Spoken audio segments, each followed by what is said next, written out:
Kembali kita ke informasi berikutnya, pemirsa. Presiden Prabowo Subianto telah tiba di Jeddah, Arab Saudi Selasa malam waktu setempat, di mana kunjungan kenegaraan ini dilakukan untuk membahas evaluasi pelaksanaan Haji 2025. Ya, ini pesawat kepresidenan yang membawa Presiden Prabowo Subianto dan rombongan mendarat di Royal Terminal Bandara Internasional King Abdul Aziz, Jeddah, Arab Saudi, pukul 9 malam waktu setempat.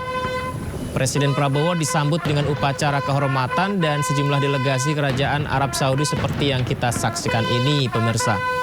Kunjungan ini dilakukan pertama kali Presiden Prabowo sejak resmi menjabat sebagai kepala negara. Kabarnya selama di Jeddah, Presiden Prabowo dijadwalkan bertemu putra mahkota sekaligus Perdana Menteri Arab Saudi Mohammed bin Salman Al Saud. Pertemuan untuk memperkuat kerjasama dua negara di sejumlah bidang strategis dan juga bagian dari upaya Indonesia mewujudkan perdamaian global, di mana kunjungan ini dilakukan membahas evaluasi pelaksanaan Haji 2025.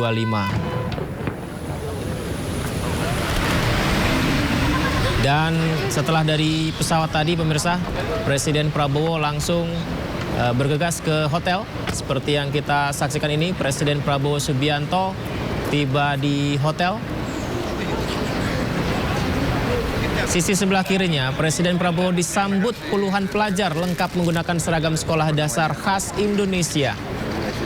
Dan Presiden Prabowo menyalami satu persatu pelajar yang menyambutnya dan mengajak mereka untuk berfoto bersama.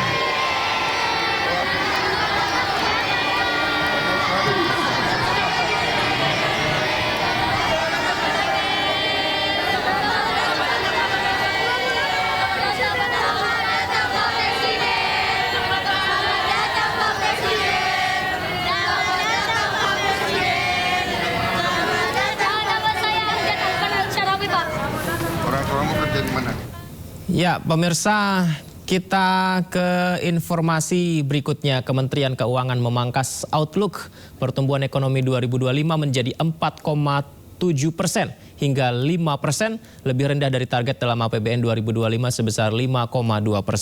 Untuk menjaga pertumbuhan ekonomi 5%, pemerintah akan berupaya memberikan beberapa stimulus dan akselerasi belanja, terutama untuk program prioritas. Kementerian Keuangan memangkas outlook pertumbuhan ekonomi 2025 menjadi 4,7% hingga 5%, lebih rendah dari target dalam APBN 2025 sebesar 5,2%. Batas bawah outlook pertumbuhan ekonomi 4,7% pada tahun ini menyesuaikan dengan proyeksi lembaga internasional seperti Bank Dunia dan International Monetary Fund yang memperkirakan pertumbuhan ekonomi Indonesia tahun ini hanya akan mencapai 4,7%. Menteri Keuangan Sri Mulyani Indrawati mengungkapkan, untuk menjaga pertumbuhan ekonomi 5% tahun ini, pemerintah akan berupaya memberikan beberapa stimulus dan akselerasi belanja, terutama untuk program prioritas, di tengah dinamika global yang penuh ketidakpastian. Selain itu, instrumen fiskal juga menjadi salah satu andalan untuk melakukan counter-cyclical program-program unggulan, seperti makan bergizi gratis dan berbagai program yang memiliki multiplier effect bagi perekonomian. Pertumbuhan ekonomi 2025 pada kisaran 4,7 hingga 5,0 untuk semester kedua, terus menjadi salah satu andalan untuk melakukan counter cyclical. Program-program unggulan seperti MBG, FLPP Perumahan, Koperasi Merah Putih, Sekolah Rakyat, itu semuanya yang memiliki multiplier effect, semuanya akan mulai berjalan di semester kedua. Sri Mulyani memproyeksikan pertumbuhan ekonomi semester pertama 2025 masih kisaran 5% dengan estimasi prediksi lembaga internasional 4,7%. Kinerja perekonomian kuartal 2 akan didorong melanjutkan tren positif kuartal pertama 2025 melalui dukungan berbagai stimulus untuk menjaga daya beli dan stabilitas ekonomi.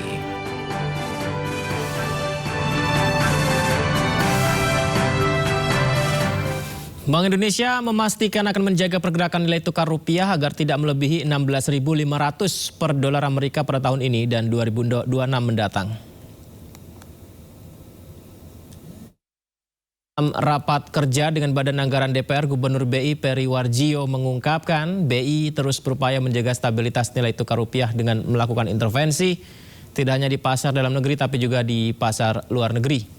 Upaya ini dilakukan BI berhasil memperkuat nilai tukar rupiah dari 16.900 dolar per dolar menjadi 16.100 per dolar Amerika. Peri memastikan BI terus mengedepankan strategi intervensi ini, pemirsa. Kami terus melakukan intervensi, tidak hanya di dalam negeri.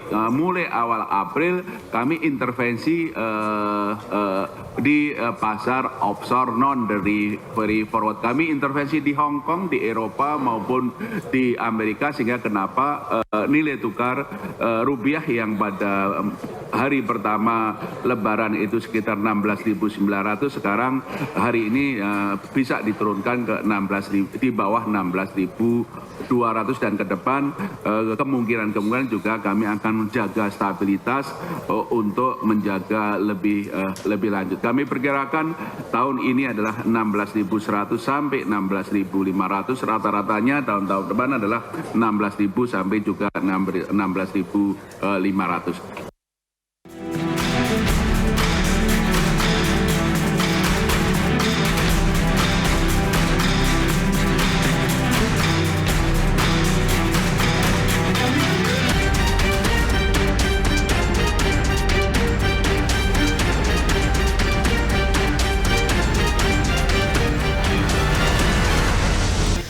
Pemirsa, mantan Menteri Perdagangan Thomas Trikasih Lembong kembali jalani sidang lanjutan dalam kasus importasi gula di Kementerian Perdagangan. Dalam sidang kali ini, Tom Lembong mengakui bahwa dirinya juga sempat mendapat ancaman saat menjadi tim pemenangan pasangan Capres-Cawapres pada pemilu lalu.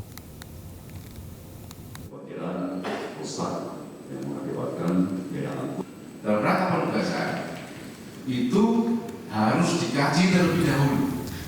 Mantan Menteri Perdagangan periode 2015-2016 Tom Lembong kembali menjalani sidang lanjutan dalam kasus korupsi importasi gula di Kementerian Perdagangan. Seperti yang kita saksikan ini, sidang dijadwalkan sebagai pemeriksaan terdakwa. Tom Lembong memberi penjelasan terkait dirinya mengapa mengambil kebijakan importasi gula saat menjadi Menteri Perdagangan, dan itu dilakukan atas perintah Presiden Joko Widodo saat itu. Tom juga sempat menyinggung bahwa dirinya sempat mendapat ancaman saat menjadi tim sukses salah satu pasangan calon presiden dan calon wakil presiden pada masa pemilu lalu. Di masa 2016 itu, mendapatkan ancaman tidak langsung ketika memutuskan untuk mendukung capres, salah satu capres. Siapa yang mengancam? Saya kira sudah semacam rahasia umum ya, bahwa bukan hanya kubu kami, tapi kubu lainnya yang berseberangan dengan penguasa saat itu mendapat ancaman langsung dan tidak langsung. Ya. Dan saya kira menjadi bagian dari sopan santun berpolitik ya, bahwa kita tidak mengungkapkan nama atau identitas ya, karena ya tidak elok ya. Dan maka dari itu di awal kampanye Pilpres di sebuah acara depan tokoh-tokoh Muhammadiyah dari seluruh Indonesia, saya akan mengatakan demi perjuangan ini saya siap dipenjara, saya siap disiksa, bahkan saya siap dibunuh ya. Jadi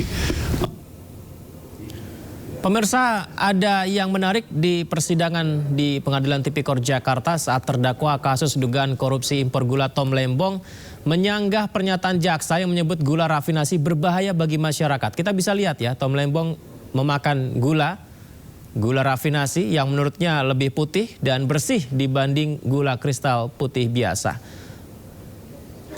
Ya, mantan Menteri Perdagangan ini seperti yang kita lihat tadi mencicipi gula rafinasi yang dibawanya. Dan Tom Lembong membawa 3 contoh gula, yakni gula kristal putih, gula kristal mentah, dan gula kristal rafinasi.